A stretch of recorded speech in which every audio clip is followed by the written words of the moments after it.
Most people imagine enlightenment as something dramatic, a blinding light, a sudden awakening, like being struck by divine thunder.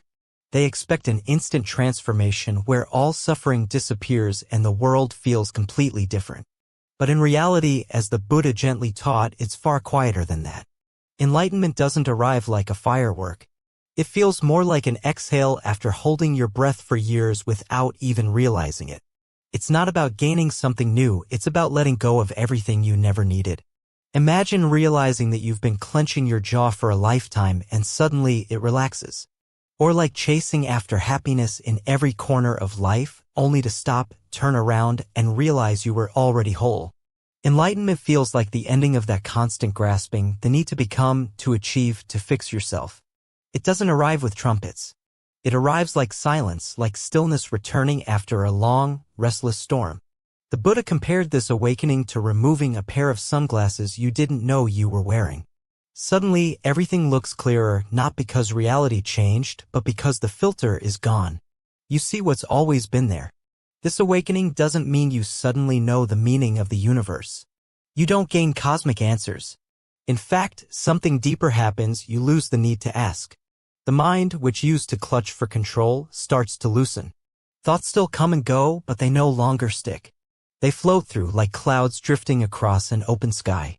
Then comes a strange and beautiful shift, the sense of me begins to fade. Seeing still happens. Hearing, feeling, even thinking, they all continue. But there's no one in the center claiming them.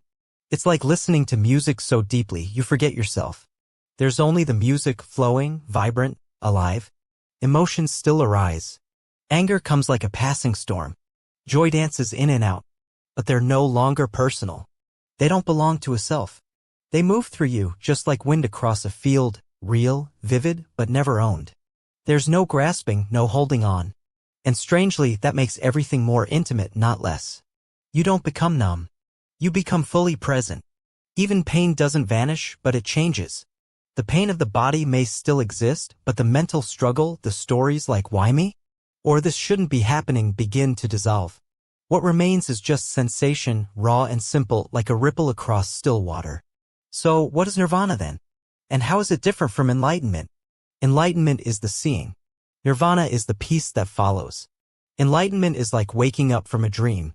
Nirvana is the deep calm that stays after you've realized you're finally home. One is clarity. The other is freedom. The Buddha didn't describe nirvana as a place.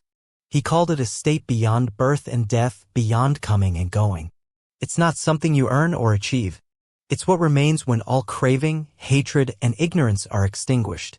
When nothing is added and nothing is missing. To the ordinary mind, this might sound abstract or even impossible. But to those who have glimpsed it, nirvana feels like the most natural thing in the world, like remembering something you always knew. Like waking up not to a new reality, but to the one that was always there.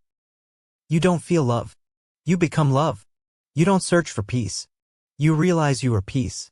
There is no longer a line dividing you and the world, no filter standing between your heart and this very moment. The Buddha once said, "I am awake." But he didn't mean it as a statement of identity. He wasn't claiming to be someone awakened, he was simply pointing to the state of awakening itself, like saying, there is rain. Not I rain, just rain happening.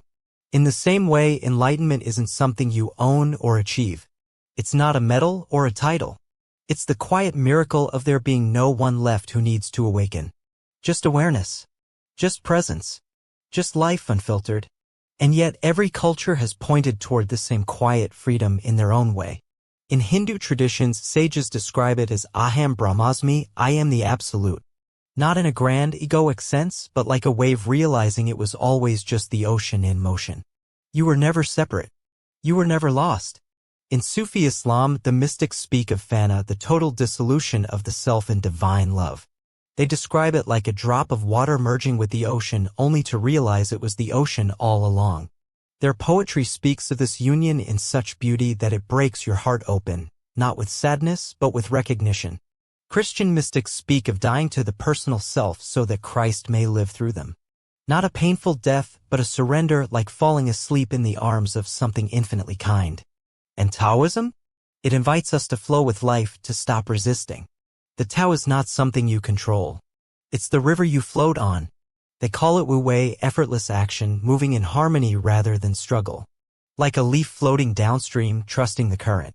Despite their different words, all these paths share one thing: they lead to the end of separation.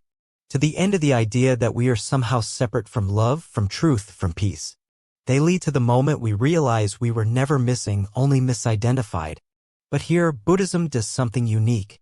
It doesn't stop at union with the divine. It looks deeper even at the divine itself and asks, what is this ultimate? The answer? Emptiness. Not emptiness as in a void or nothingness, but empty of fixed identity. Empty of independent existence. Everything, the Buddha said, arises together, your thoughts, your body, your world, all interwoven. There is no solid, separate thing at the center. No permanent self. No ultimate other. It might sound unsettling, but for those who truly see this, it's not bleak, it's liberating. Because when you realize there's nothing fixed to defend, nothing separate to protect, life flows. Love flows. Joy flows. You stop fighting the river and start moving with it. This interdependence is called dependent origination. It means nothing exists on its own. Everything arises through conditions. Like a symphony made of notes that only make sense together. Like sunlight and shadow dancing across the same floor. And so, in Buddhism, there's no need to merge with something greater. There's no one left to merge. No separate self to dissolve. Just life, just awareness, already free, already enough. To awaken is to realize this, not with your intellect, but with your whole being. It's like finding a jewel that's been in your pocket your entire life while you've been begging on the streets. You were never lacking. You just forgot to look. So what is enlightenment, really? It's not a finish line. It's not something you show off. It's what remains when all the chasing ends. When all the layers of fear, belief, identity, even the idea of being spiritual are gently peeled away. It's like standing in an old, cluttered house, tearing down the walls you thought were holding it together, only to discover that the space was always open, always light-filled, always beautiful. And people often ask, is it permanent? But that's still the language of time. Enlightenment isn't something you enter and then worry about losing. It's the recognition of what's always been true. Like the sky that was always behind the clouds. Like silence beneath the noise. The great psychologist Carl Jung once said, one does not become enlightened by imagining figures of light, but by making the darkness conscious. Enlightenment isn't about escaping your humanity. It's about finally turning toward it without resistance. Facing your pain, your grief, your fear with compassion, not judgment. It's not about bypassing your problems. It's about seeing through them. Seeing that what you are, the awareness itself, was never broken. That the storm never touches the sky. And in that realization, something softens. The effort to become someone finally dissolves. The pressure to fix, to prove, to attain, it all fades like fog in the morning sun. You don't become enlightened. You discover there's no one left who needs to be. That's why the Buddha didn't say, believe me. He said, see for yourself. Don't take my word. Don't even take his. Look deeply into your own life. Into your own suffering. Into your own stillness. Truth doesn't need your belief to be true. It simply is.